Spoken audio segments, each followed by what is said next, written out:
warahmatullahi wabarakatuh.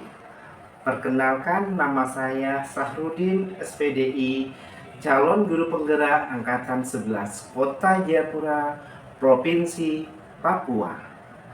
Pada video kali ini saya akan menunjukkan video aksi nyata saya dalam memberikan diseminasi tentang budaya positif di lingkungan sekolah saya, yaitu SMP Negeri 11 Jayapura. Latar belakang aksi nyata. Warga di sekolah kami, terutama guru, belum memahami tentang penerapan konsep-konsep inti budaya positif seperti disiplin positif, motivasi perilaku manusia, posisi kontrol guru, pembuatan keyakinan sekolah atau kelas, dan penerapan segitiga restitusi. Diharapkan jika seluruh konsep inti tersebut dilaksanakan oleh seluruh warga sekolah, maka akan terbangun budaya positif yang baik di lingkungan sekolah. Tujuan pelaksanaan aksi nyata.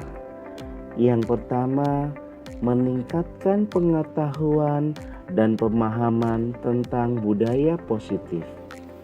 Kedua, terbentuknya motivasi intrik pada murid dengan pembuatan keyakinan kelas atau keyakinan sekolah. Tolak ukur aksi nyata. Terlaksananya diseminasi konsep inti budaya positif di sekolah.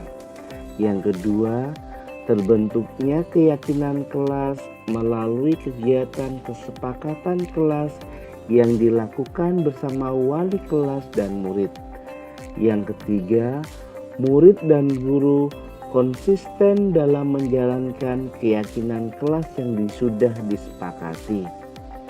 Yang keempat, terlaksananya penyelesaian masalah siswa menggunakan segitiga restitusi. Lini masa tindakan.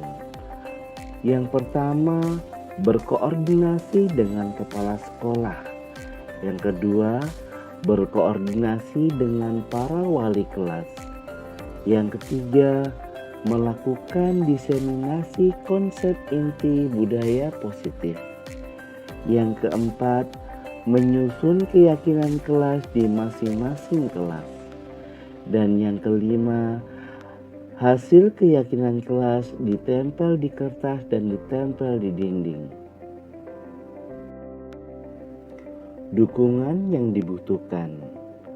Dukungan kepala sekolah untuk terus memantau budaya positif di sekolah serta kolaborasi teman sejawat agar budaya positif ini berjalan dengan efektif. Yang kedua, dukungan wali kelas. Yang ketiga, dukungan rekan sejawat dan guru BK. Yang keempat, dukungan para murid. Dan yang kelima, bekerja sama dengan orang tua murid agar bisa menanamkan budaya positif di rumah. Assalamualaikum warahmatullahi wabarakatuh. Selamat pagi, shalom, salam sejahtera untuk kita semua.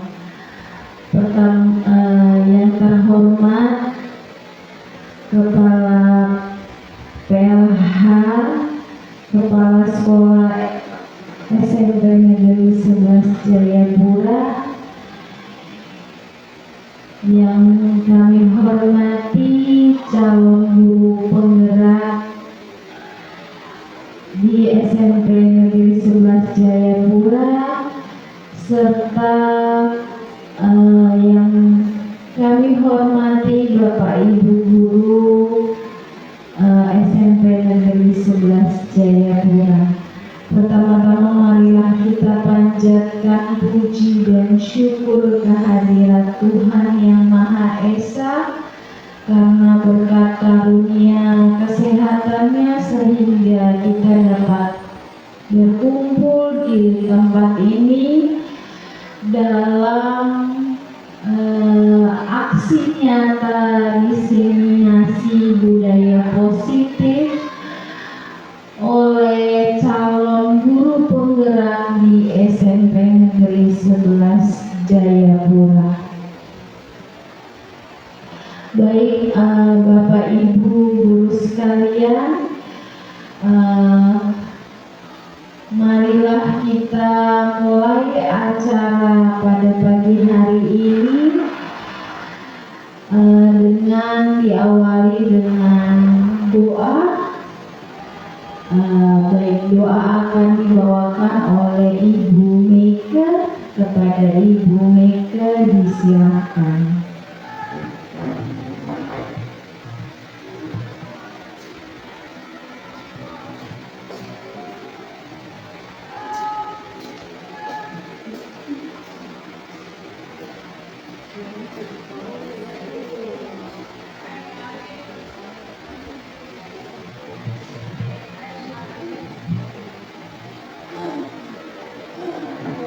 Baik, selamat pagi Bapak Ibu Dewan Guru.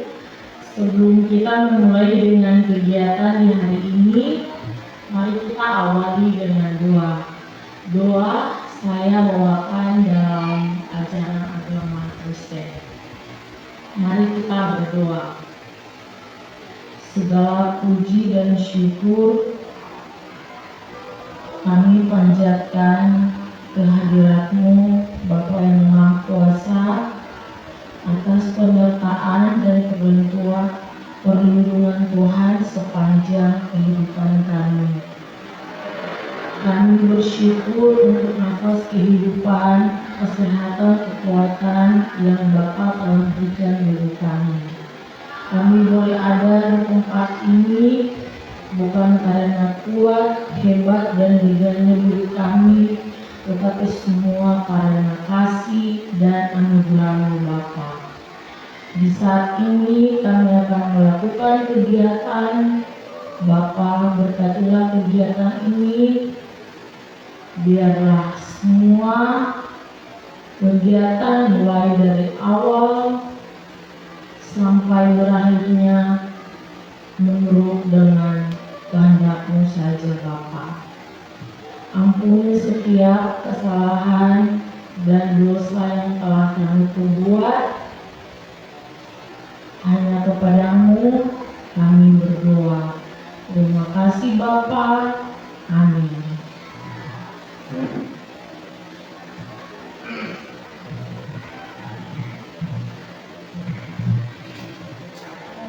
Baik, terima kasih kepada Ibu Mega.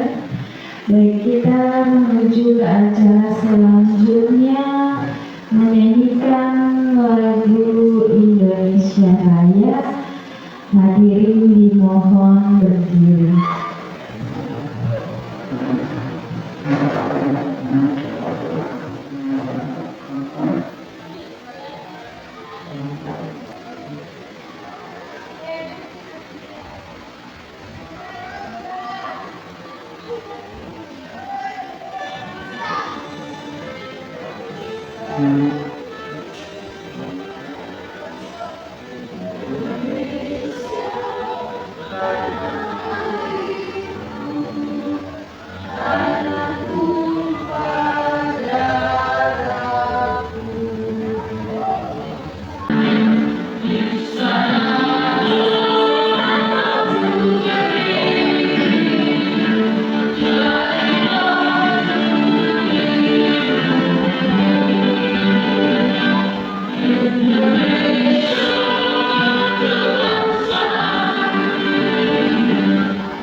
sambutan oleh Ibu PLH SMP Negeri 11 Jayapura. Mohon izin Ibu Rosalina Maripadang, disilakan.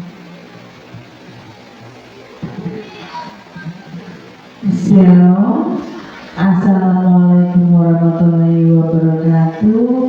Selamat pagi dan salam sejahtera bagi kita sekalian. SMP Negeri 11 mengucapkan banyak terima kasih kepada Pak Sahrudin yang akan materi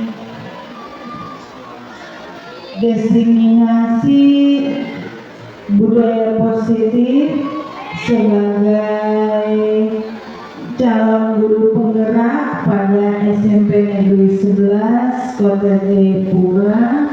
Biarlah apa yang telah disampaikan boleh menambah ilmu bagi kita supaya kita bisa menerapkan nilai-nilai positif terutama pada anak-anak kita dan juga pada diri kita sendiri. Sukses terus buat Pak Sarudi dan mungkin bisa diikuti oleh Bapak Ibu guru yang lainnya. Sekian dan terima kasih. Baik, kita ke acara inti kita pada pagi hari ini yang akan dibawakan materinya langsung oleh calon guru penggerak SMP Negeri 11 Jayapura kepada Bapak Sahrudin SPDI, disilakan. Oke, baik, terima kasih kepada Ibu Rosa selaku DLH SMP Negeri 11 Jayapura. Assalamualaikum warahmatullahi wabarakatuh.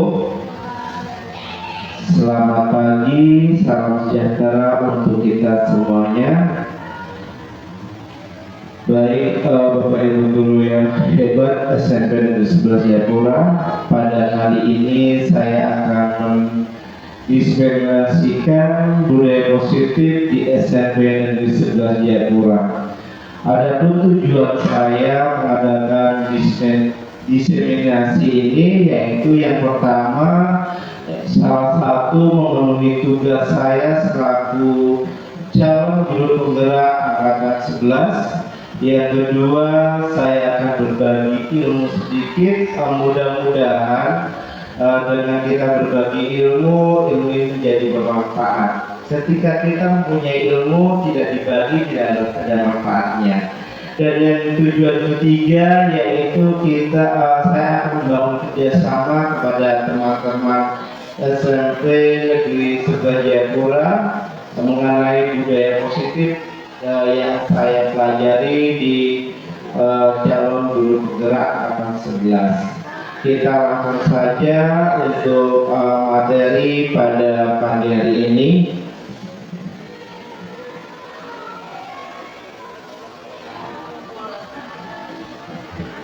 Oke, untuk pagi hari ini materi yang akan saya bawakan ada 6. Yang pertama tentang disiplin positif, kedua motivasi perilaku manusia, yang ketiga keyakinan kelas atau keyakinan sekolah, yang keempat yaitu kebutuhan dasar manusia, yang kelima posisi kontrol restitusi, dan yang keenam segitiga restitusi.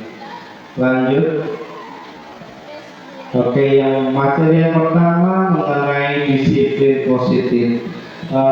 Disiplin positif, kita sebagai seorang guru setidaknya kita mempunyai budaya positif yang sering kita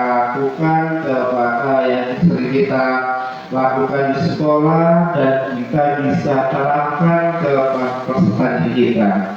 Namun sebelumnya Bapak Ibu guru hebat dari SMP Negeri 11 Jayapura, ada yang tahu pengertian disiplin positif?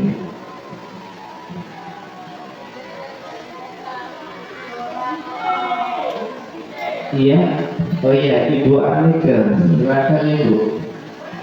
Ya Pak, ini menurut saya disiplin positif adalah suatu pendekatan untuk menerapkan disiplin dari dalam diri dan di dalam diri anak tanpa hukuman dan hadiah. Iya, terima kasih. Tepuk tangan dulu Ibu Irani, luar biasa Ibu Ani jawabannya. Next Pak Nabil. Jadi ya disiplin positif ini yaitu bertujuan untuk apa? Agar siswa dapat bertanggung jawab, lebih sadar diri terhadap suatu tindakan yang mereka lakukan. Jadi harapannya nanti ketika peserta didik sudah memiliki sikap disiplin positif, anak mampu mengontrol dan melakukan suatu tindakan. Maksudnya apa di sini? Ketika kita sudah menerapkan disiplin positif ke siswa kita, peserta didik kita, dia melakukan sesuatu itu tanpa ada paksaan. Ya, mereka akan keluar dari dalam dirinya sendiri. Contoh yang paling sederhana ketika kita tanya anak ke sekolah, kamu tujuannya ke sekolah apa? Untuk belajar. Jadi di situ tujuan-tujuan itu muncul dari dalam dirinya kita masing-masing atau dalam diri siswa tersebut, nilai positif tersebut. Nah, disiplin positif ini juga dapat membuat murid memahami dan menyadari berdasarkan motivasi internal. Jadi yang tadi saya sampaikan bahwa saya motivasi itu ada dalam dari diri manusia atau dari dalam diri siswa tersebut. Jadi dia melakukan sesuatu bukan karena paksaan atau karena pujian atau karena hukuman seperti itu. Lanjut Pak. Nah, Bapak Ibu guru hebat, disiplin positif ini banyak yang terwajib dalam kebiasaan-kebiasaan yang kita lakukan sesuai dengan penilaian dan kebijakan. Nah, nilai-nilai kebijakan apa sih yang sudah kita terapkan kepada siswa kita? Bapak Ibu ada yang tahu nilai-nilai kebijakan seperti apa?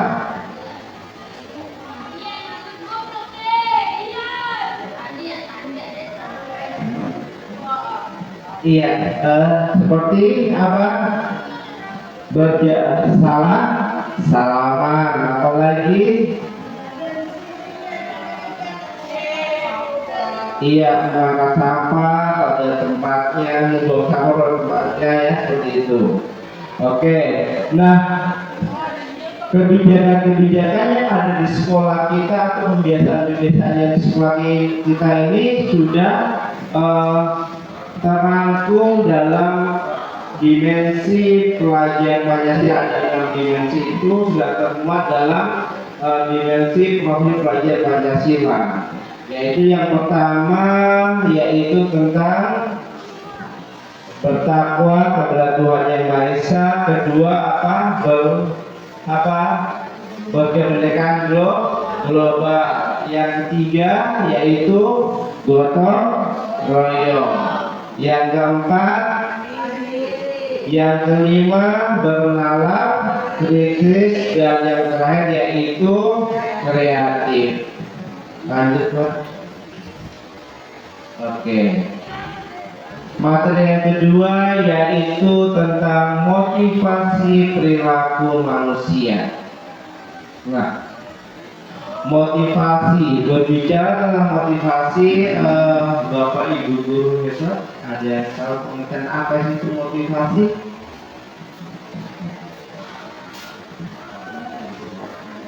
Oh iya, silakan Ibu Afrida.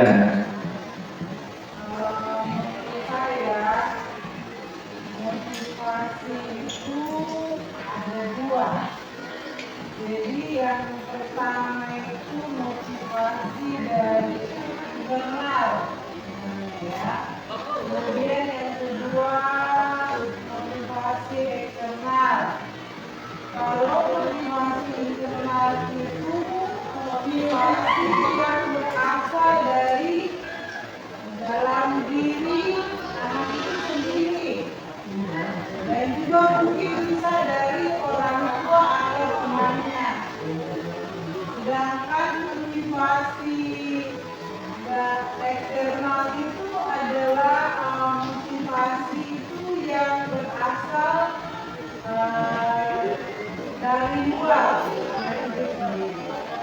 Iya, baik. Luar biasa sekali. Tepuk tangan dulu Ibu Afrida. Ya, sangat luar biasa sekali Bapak Ibu guru hebat. Karena sudah dijelaskan oleh Ibu Afrida, saya tidak akan menjelaskan begitu banyak lagi mengenai motivasi perilaku manusia. Iya, silakan Pak Mahfud. Next. Nah, berdasarkan konsep materi yang kami pelajari, yang motivasi perilaku manusia ini ada 3 yang tadi benar sekali disebutkan oleh Ibu Afrida, bahwasanya motivasi ada 2, yang pertama dari dalam diri dan dari luar. Nah, yang pertama ini untuk menghindari ketidaknyamanan atau hukuman. Nah, motivasi seperti ini merupakan eksternal atau internal Bapak Ibu? Tidak nyaman dari eksternal. Yang kedua, untuk mendapatkan imbalan. Itu apa? Untuk mendapatkan imbalan dalam diri kita. Apa berarti motivasi internal? Yang ketiga juga untuk menjadi orang yang mereka inginkan dan menghargai diri sendiri, berarti internal. Jadi yang pertama yaitu motivasinya eksternal, kedua internal, ketiga internal. Lanjut Pak. Oke, untuk yang ketiga yaitu tentang keyakinan kelas atau keyakinan sekolah. Nah, keyakinan kelas yaitu di sini sebelum kita membuat pikiran kelas, guru berperan dalam mewujudkan terbentuknya keyakinan sekolah atau keyakinan kelas dengan adanya kesepakatan antara guru dan murid. Nah, maksudnya di sini ketika kita seorang guru ada keyakinan sekolah kita, jadi sekolah yang membuat peraturan. Ketika ada kesalahan, kita kalau melanggar otomatis bisa mengelak dan tidak melaksanakan. Tetapi kalau keyakinan kelas atau seperti kita sama-sama dengan murid, ketika murid itu membuat keyakinan, kesepakatan, ketika melanggar, dia akan melaksanakan konsekuensinya, tidak berakal seperti itu. Lanjut, Bapak. Nah, kesepakatan kelas ini dibuat untuk menciptakan jadi kita lingkungan yang nyaman dan kondusif. Maksudnya, jadi Bapak Ibu sebelum kita membuat keyakinan kelas, kita jelaskan dulu kepada siswa kita. Nah, bagaimana sih menciptakan lingkungan kelas yang enak, yang belajar yang nyaman seperti apa? Jadi kita tanya ke siswa kita. Jadi mereka akan mengungkapkan begitu. Dan mereka akan maju satu persatu mengungkapkan. Jadi kita libatkan semua siswa kita. Karena apa? Karena dengan mereka terlibat membuat keyakinan ini, ketika mereka melakukan kesalahan atau untuk mendapat hukuman atau sanksi, mereka akan dengan menerima dengan baik seperti itu. Beda dengan orang yang tidak terlibat dalam pembuatan keyakinan kelas. Nah, ini ada cara menyusun keyakinan kelas. Jadi yang pertama, kita tadi yang saya sampaikan, kita menyampaikan kepada siswa semuanya untuk maju satu persatu keinginan anak itu seperti apa tuh untuk kelas kita yang baik, kelas yang nyaman untuk belajar seperti apa. Mereka akan belajar persatu. Nah, setelah itu mereka setelah belajar persatu, di situ kita akan memilih mana keyakinan kelas yang benar-benar kita akan laksanakan di kelas. Jangan terlalu banyak keyakinan kelas, menggunakan kata-kata yang simpel yang mudah diingat. Dan yang berikut mengubah keyakinan Anda menjadi kalimat positif. Nah, Bapak Ibu sekalian, selama ini mungkin sudah pernah membuat keyakinan kelas, tapi masih ada kata-kata yang negatif. Nah, contohnya seperti ini. Jangan main HP di kelas. Kata jangan tidak boleh itu kalimat negatif. Kita rubah. Jangan tidur di kelas, itu semua juga kalimat-kalimat negatif. Kita mungkin bisa berubahnya menjadi fokus pada pelajaran. Kenapa kita tidak boleh menggunakan hal yang negatif? Coba Bapak Ibu guru sekalian, ketika saya bilang jangan pikirkan harimau, otomatis akan memikir itu apa itu harimau dan seterusnya. Jadi kita anak diingat ada kalimat negatifnya. Makanya ketika kita ubah kalimat negatif menjadi positif, yang akan contohnya tadi jangan membuli atau jangan menghina teman, tapi kita jadikan satu, yaitu kita saling menghargai. Nah, kalimat positif itu yang akan kita tanamkan ke peserta didik kita. Begitu. Lanjut Bapak.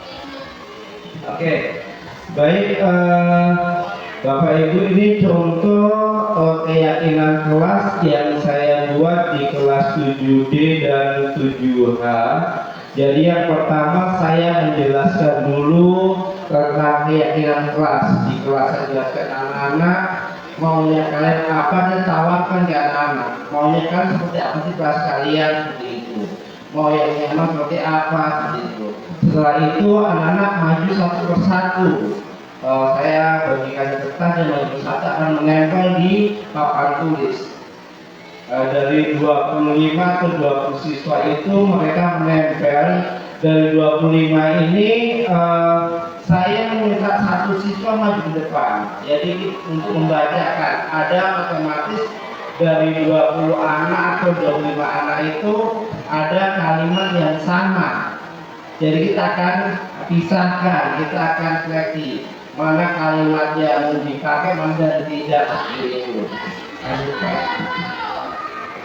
Nah, setelah kita sudah sepakati bersama kalimat-kalimat yang mana digunakan, yaitu anak-anak kita minta untuk konsentrasi membacakan ulang.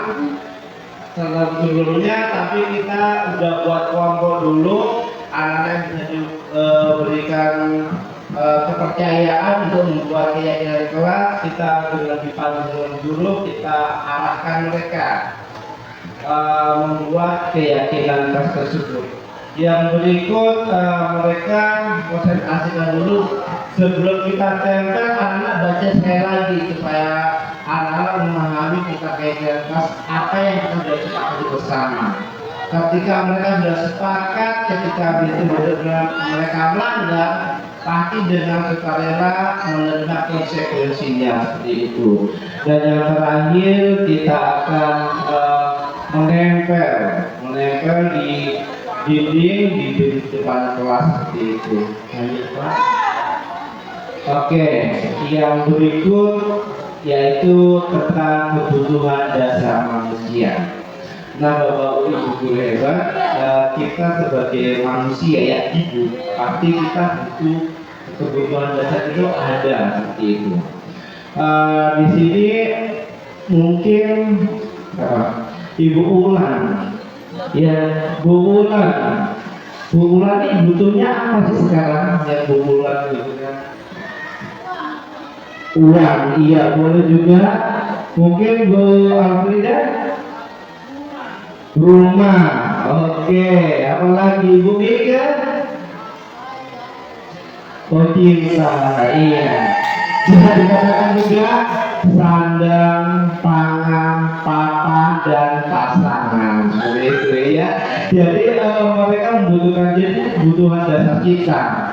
Nah, sama halnya seorang istri, ya, seorang istri ketika kebutuhan dasarnya tidak terpenuhi, otomatis di rumah uring-uringan, mukanya cemberut, muka masam. Nah, di sini pentingnya seorang suami mengetahui teori kebutuhan dasar manusia. Ketika kita tahu, oh ternyata istri saya kebutuhan seperti ini, kita dapat menanganinya. Nah, lanjut Pak. Ya, di sini ketika siswa kita, hal ini juga kita berlakukan untuk siswa kita. Jadi seorang guru kita tahu kebutuhan dasar siswa kita apa supaya dia tidak melakukan kesalahan seperti itu. Ketika melakukan kesalahan kita tahu apa-apa yang harus dilakukan. Nah, ketika siswa ini dia tidak mendapat tentang kebutuhan hidup, kebutuhan dasar hidupnya, mereka akan melakukan kesalahan. Lanjut Pak. Nah, kebutuhan dasar manusia itu ada 5. Yang pertama yaitu bertahan hidup. Yang kedua kasih sayang dan rasa ingin diterima, seperti Bu Beke tadi, butuh cinta dan seterusnya. Butuh penguasaan, butuh kebebasan, dan butuh kesenangan, seperti itu. Lanjut Pak. Nah, ini ada studi kasus. Yang pertama yaitu Ibu Ratna, wali kelas 7J, sedang bingung menghadapi ulang salah satu murid di kelasnya, yaitu Reza. Beberapa anak telah mengeluarkan Reza yang seringkali meminta bekal makan siang mereka dengan paksa. Jika Anda menghadapi situasi seperti Ibu Ratna, apa yang Anda lakukan? Menurut Anda, kira-kira apa alasan Reza melakukan itu? Nah, nanti saya bisa minta 2 guru atau 1 orang guru untuk seandainya ibu menjadi Ibu Ratna, coba apa yang akan ibu lakukan ketika di kelas ada seperti itu? Mungkin Ibu Hadijah.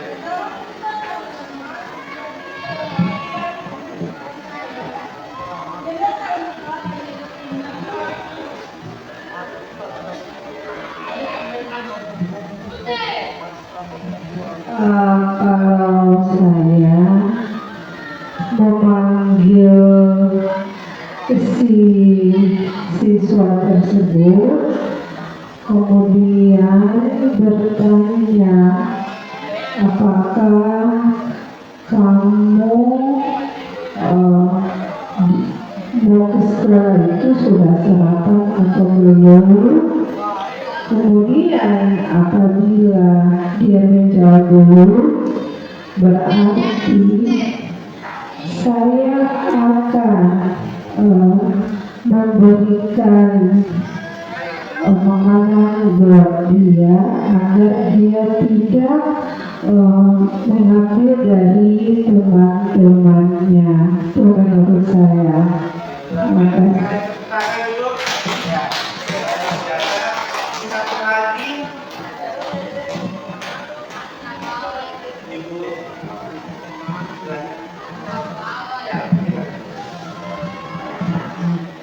Terima kasih.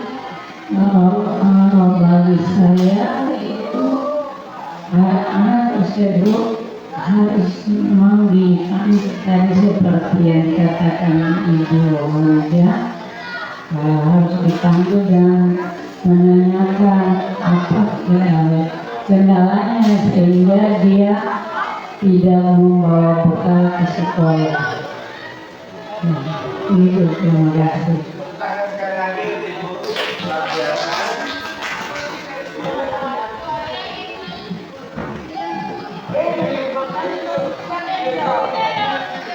Oke, iya kita lanjut Pak Marsen. Nah, tadi merupakan suatu yang disampaikan atau Ibu Hadijah dan Ibu Alvira, luar biasa, benar sekali bahwasanya itu kita salah satu melakukan diskusi, yaitu yang pertama ketika anak itu kita harus sebagai guru harus tahu kebutuhan anak mereka apa, kenapa melakukan seperti itu. Tidak, kita harus tiba-tiba marah dan seterusnya. Jadi harus panggil dulu.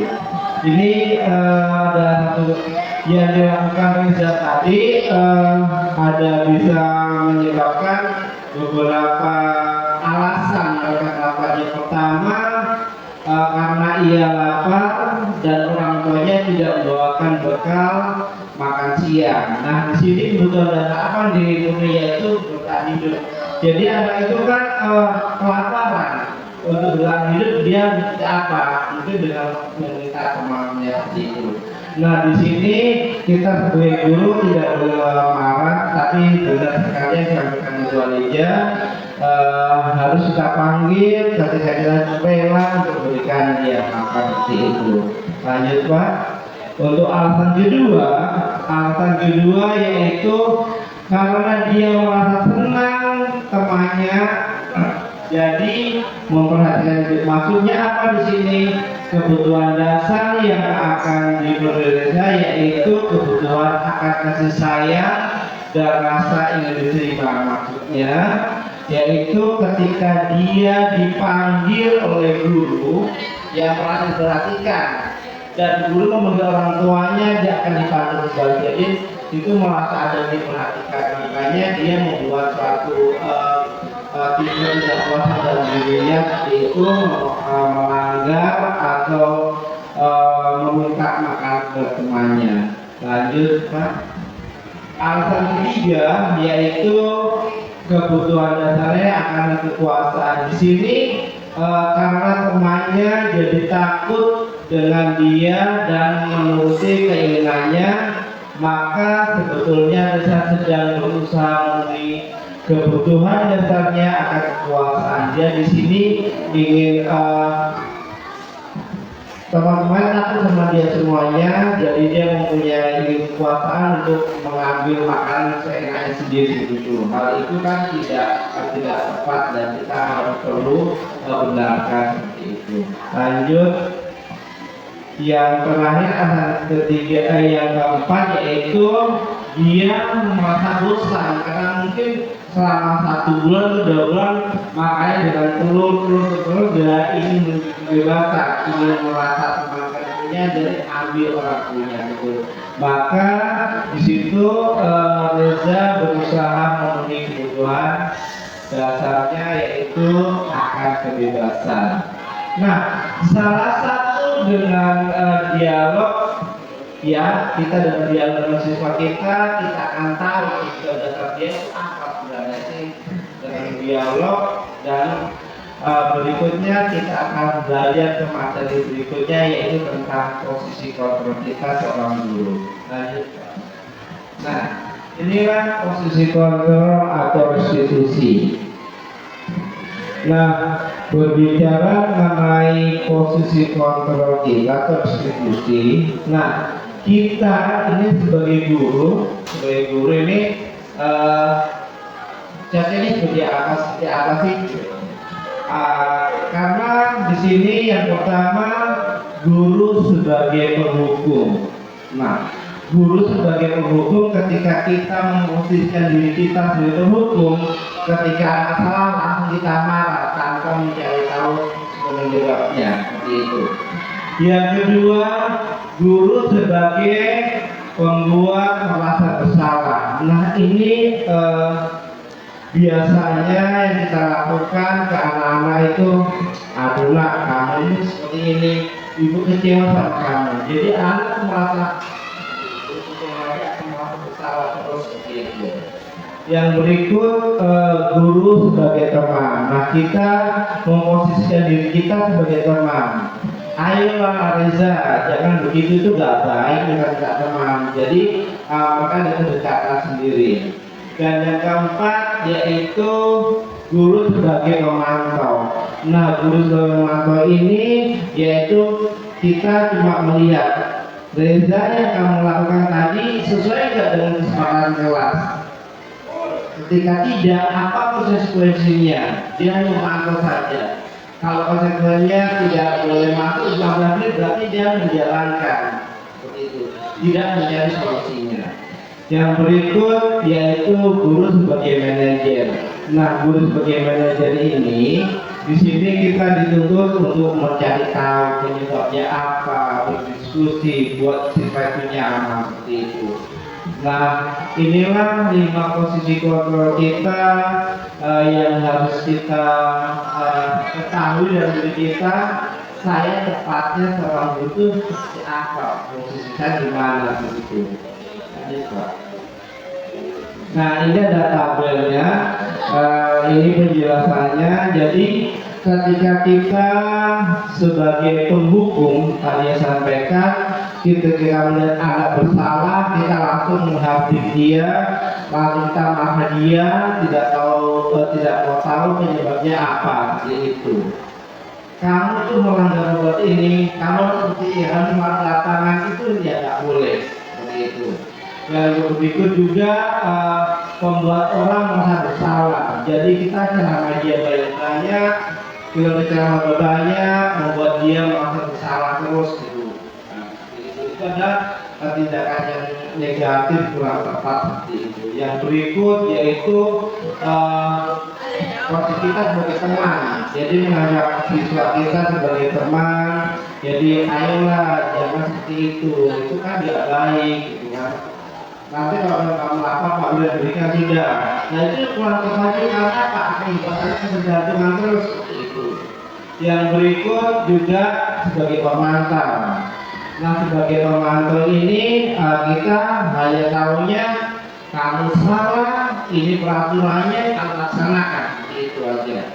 Dan yang terakhir yaitu sebagai manajer, jadi kita akan mencari solusinya, pendekatannya lebih dekat dengan siswa kita.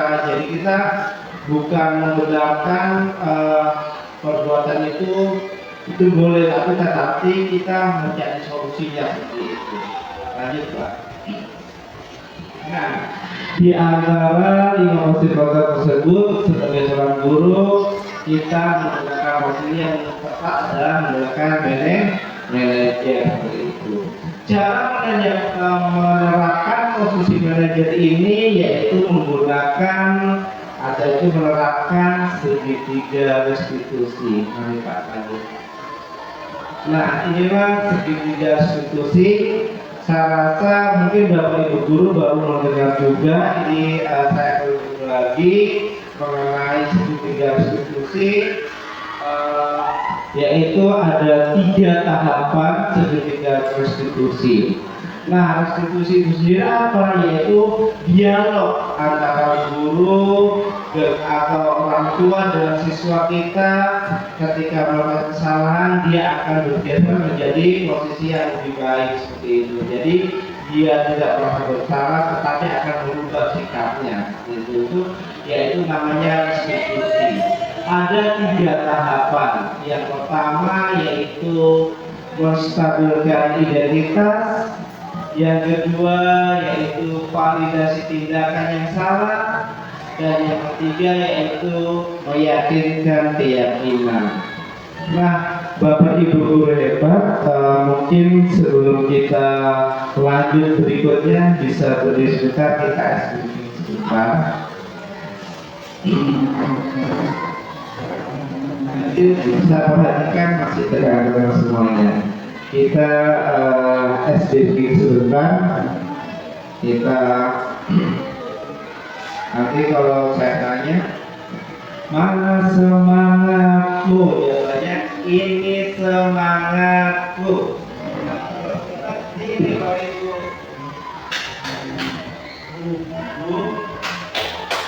lala asik yes.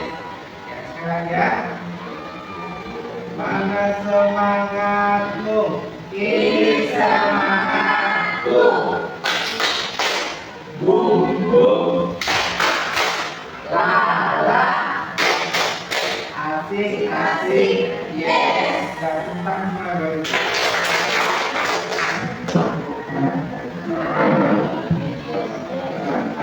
Oke, baik. Sedikit refleksi, sedikit breaking supaya tidak terlalu panjang. Lanjut Master. Nah, tahapan yang pertama yaitu menstabilkan identitas. Di sini kita akan menanyakan siswa kita biasa pertanyaan-pertanyaan yang kita tanyakan pada tahapan menstabilkan identitas, lanjut Pak. Yaitu kita melakukan, kita melakukan sesuatu tidak apa-apa, itu hal yang wajar, itu manusiawi. Jadi kita beri penguatan, bukan menggunakan kata perbuatannya ini, tetapi kita menyelami isi hatinya, namun supaya mereka mau bercerita. Tapi kalau kita kemana dia mungkin akan mengelak atau mungkin dia juga nanti ujung-ujungnya dia berbohong seperti itu. Jadi kita tanya, tidak apa-apa namanya manusia, tapi punya salah, tidak ada manusia yang sempurna. Pak guru pun pernah melakukan seperti itu, gitu. Itu pada posisi menstabilkan identitas. Yang kedua yaitu lanjut Pak, validasi tindakan. Biasa kata-kata yang digunakan kita disitu akan mencari alasan penyebabnya apa sih. Pasti kan anak-anak melakukan perbuatan itu tidak semata-mata pengen depan, ada alasannya kenapa seperti itu. Coba Pak di next. Nah alasannya apa? Di sini kita tanya, kamu pasti memiliki alasan. Coba diceritakan oleh bapak atau ibu.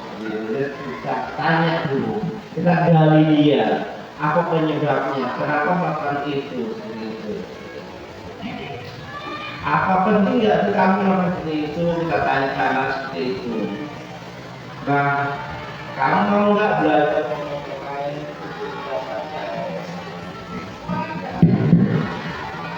Maka kamu belajar cara lain untuk mendapatkan yang kamu butuhkan tanpa harus memukul. Dalam arti sini kita tanpa memukul, tanpa harus merampas. Jadi kita tanya, ada nggak cara lain selain itu? Kebetulan yang kita penuhi seperti itu. Lanjut Pak. Nah, yang ketiga yaitu menanyakan keyakinan. Di sini kita akan yang terakhir kita tanyakan, masih ingat nggak keyakinan kita seperti itu? Kalau ingat coba sebutkan apa keyakinannya gitu. Nah kalau itu tahu tidak konsekuensinya apa, jadi kita tanya itu anak-anak mau berubah nggak seperti itu. Nah berikut juga ada contoh yang saya lakukan restitusi kepada siswa kelas 7 yang sudah saya lakukan kemarin. Assalamualaikum Pak Guru. Waalaikumsalam warahmatullahi wabarakatuh.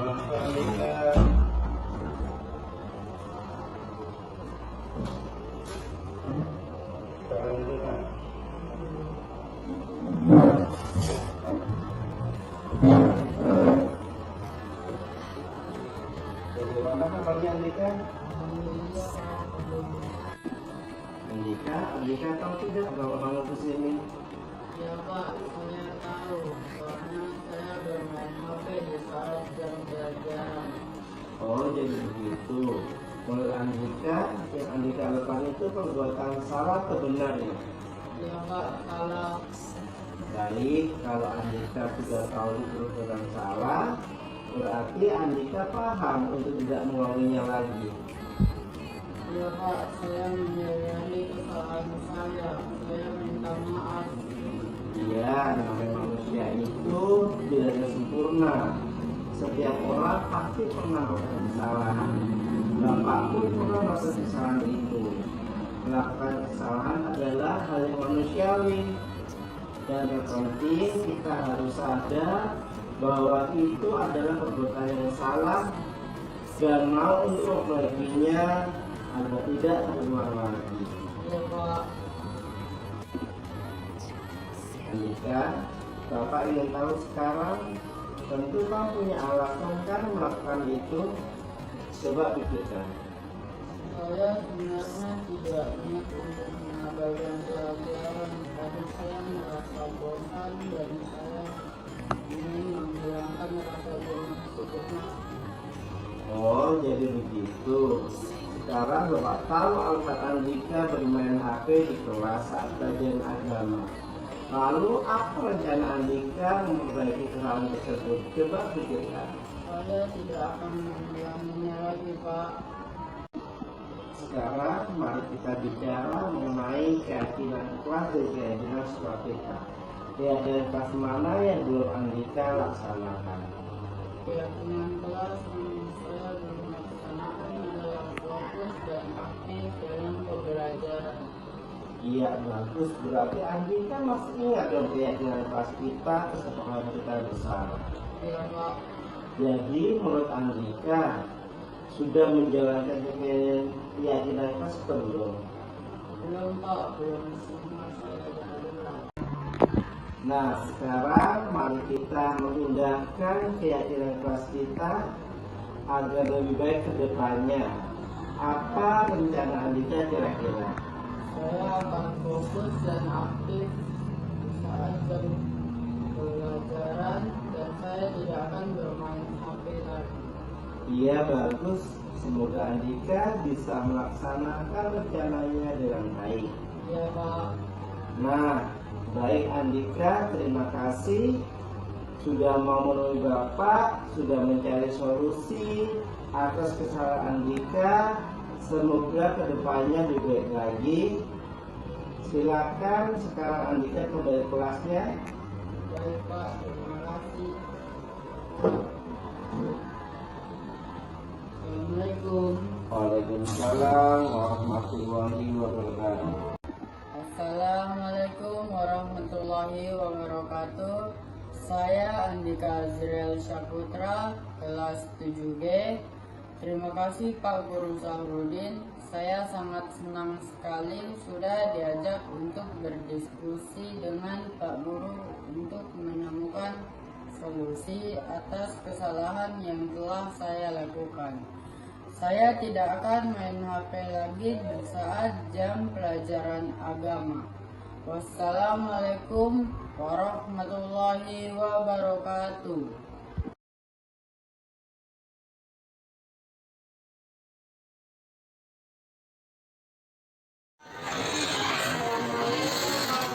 Waalaikumsalam warahmatullahi wabarakatuh. Masuk dapat.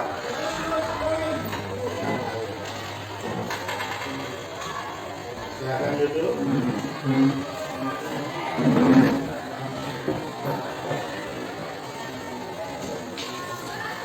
Bagaimana kabarnya dapat?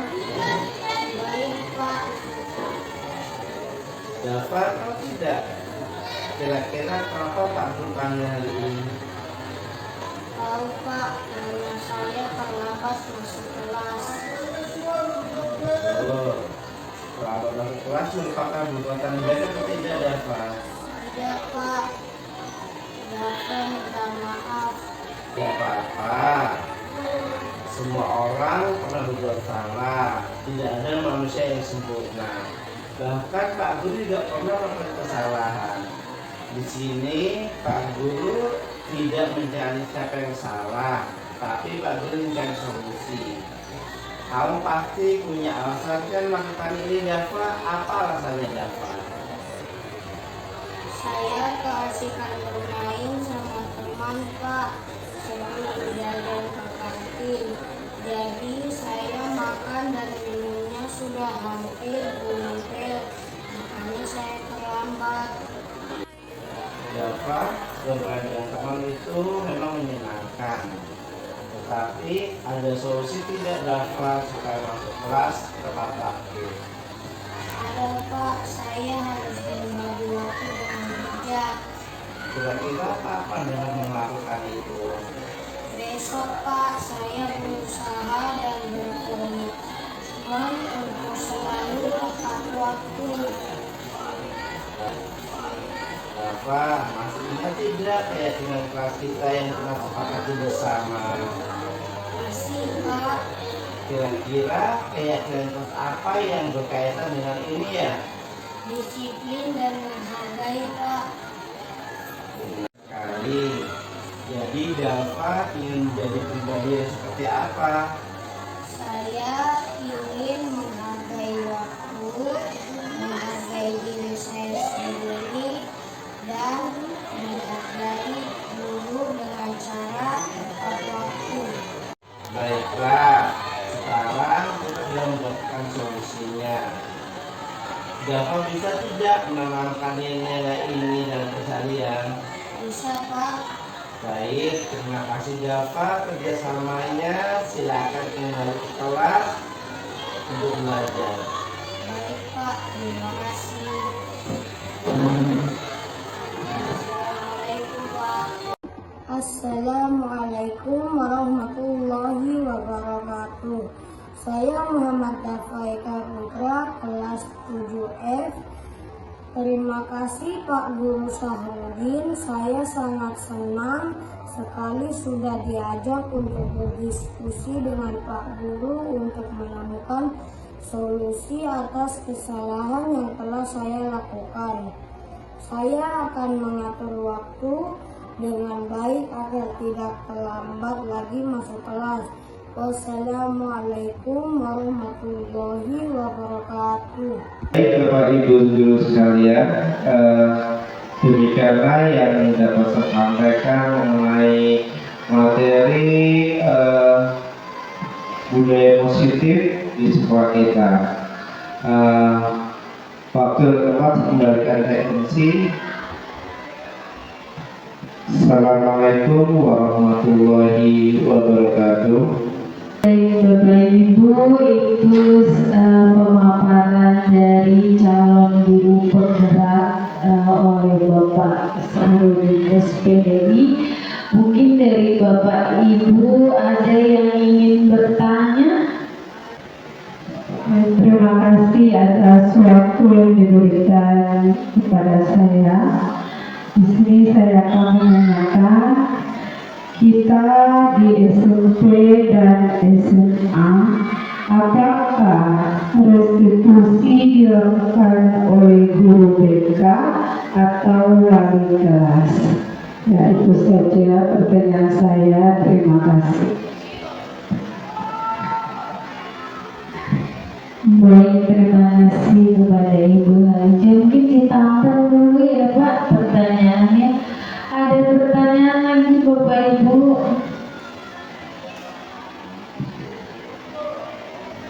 Ya, silakan Ibu Mika.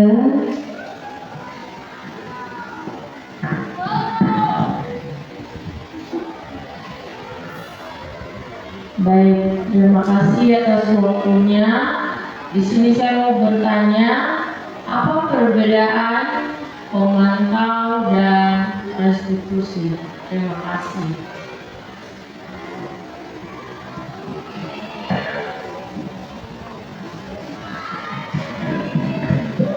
Baik, untuk sesi 1 sudah Bapak mungkin mohon izin untuk menjawab 2 pertanyaan di sesi pertama. Kepada Bapak disilakan.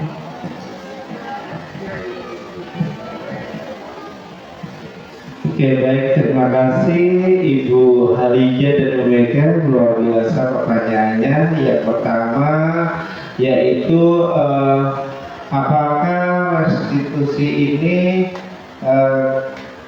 ketika kita di SMP atau di SMA tidak yang menangani siapa? Apakah harus di BK atau wali kelasnya? Nah, itu tergantung dari permasalahannya. Ketika permasalahan itu terjadi saat kita mengajar, karena di SMP itu kan tidak studi, bukan wali kelas yang mengajar. Jadi tergantung permasalahannya. Nah, permasalahan ketika terjadi saat pembelajaran itu bisa langsung wali kelas atau guru yang bersangkutan tersebut untuk menyelesaikannya. Nah, ketika permasalahan itu di luar jam pembelajaran atau masalah yang besar itu mungkin bertengkar atau berkelahi di luar, nah itu bisa langsung nanti ketemu guru BK atau bahkan ke kepala sekolah. Cara penyelesaiannya seperti itu. Begitu, bagaimana Ibu? Baik, terima kasih. Yang kedua yaitu Ibu Mega mengenai menjelaskan ulang mengenai posisi kita sebagai pemantau dan restitusi. Nah, kalau yang pemantau itu tadi kita jelaskan bahwasanya posisi kita sebagai pemantau itu hanya menanyakan kesalahannya, menanyakan hukumannya apa, jadi perbuatan yang salah itu yang mana, kita hanya menanyakan, tidak mencari solusi. Sedangkan kalau restitusi itu kita akan menanyakan anak, menggali penyebabnya ada apa dan menanyakan dan membuat solusinya seperti apa, seperti itu. Itulah perbedaannya antara sebagai pemantau dan restitusi itu. Seperti itu bagaimana? Oke, baik Ibu pula Ibu, dan cukup karena waktu juga mungkin sudah selesai. Saya kembalikan lagi ke LC. Terima kasih. Baik, terima kasih atas penjelasannya. Mungkin demikian ya Bapak Ibu, tidak ada lagi pertanyaan ya. Baik, mungkin itu saja Bapak Sahrudin. Kami SMP Negeri 11 mengucapkan terima kasih. Demikian presentasi dari calon guru penggerak SMP Negeri 11 Bapak Sahrudin SPDI. Kurang dan lebihnya mohon maaf. Demikian saya tutup dengan Assalamualaikum warahmatullahi wabarakatuh dan selamat pagi.